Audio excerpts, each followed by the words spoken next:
విశ్వామిత్రుల వారు సింహద్వార వద్ద నిలబడి ఉన్నారా? సకల మర్యాదలతో సగర్వంత లోపలికి తీసుకోరండి. చిత్తం మహారాజా, దయచేయండి.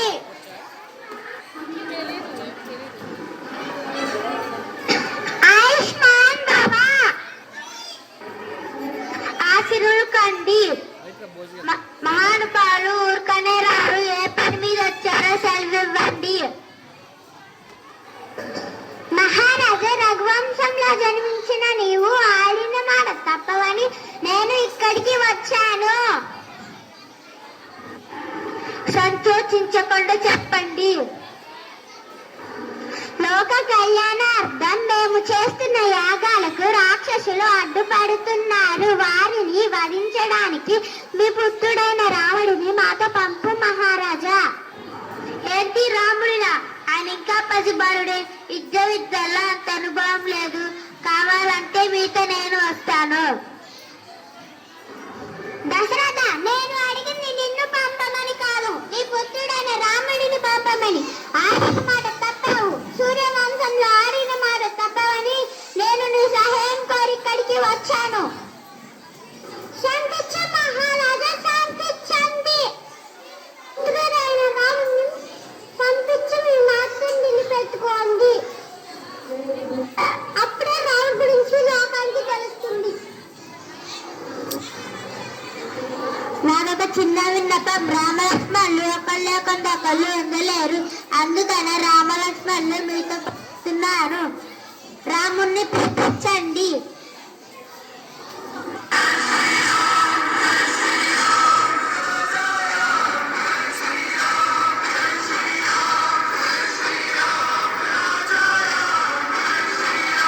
ఆయుష్మాన్ బాబా,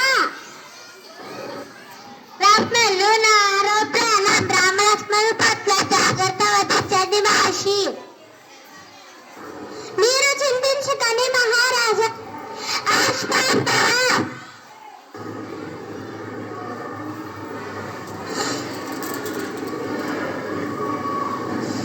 రామా, ఇదే తాతకి వనం. ఒకప్పుడు జనంతో నిండి ఉన్నది.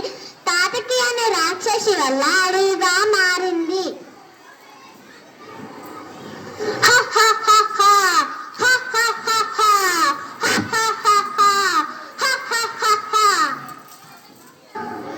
రామా, విన్నవా? ఒక కేకలు. తాతకి శ్రీ అని ఆలోచించకు రామా, వధించు రామా. చిత్తం మహర్షి.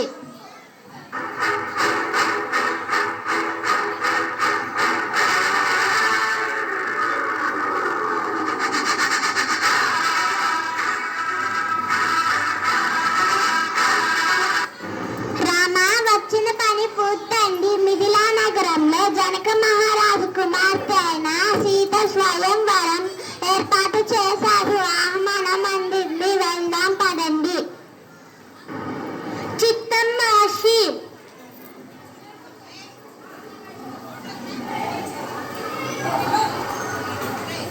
మహర్షి ప్రణామం. ఆయుష్మాన్ బాబా, సూర్య చంద్రుల వలె ఉన్నారు. ఈ రాకుమారులు ఎవరు? దశరథ పుత్రులు రామలక్ష్మణులు. స్వయంవరం ఏర్పాటు చేశాము. ఆశించకండి. స్వయంవరాన్ని ప్రారంభించండి.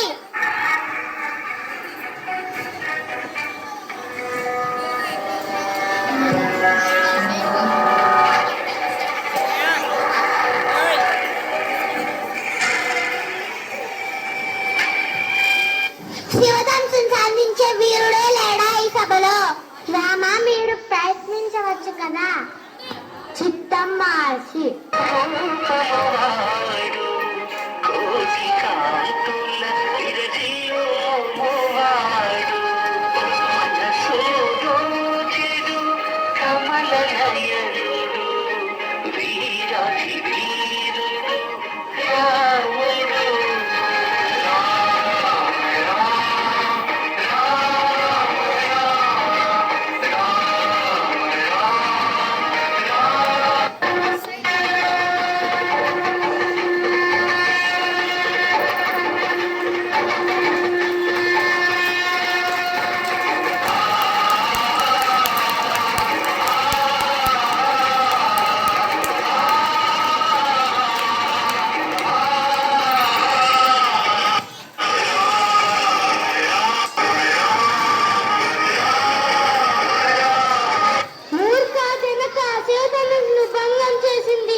ఆశలన్నీ మాసి జనక మహారాజు కోరిక మేరకు శవదంచుల్ని సంధించానని చూశాను, క్షమించండి. మా చేతిలోని ధనుసు విష్ణువు ప్రసాదించాడు. ఈ ధనుసు నీవు సంధిస్తే నీవు విష్ణు స్వరూపుడు అని నమ్ముతాను.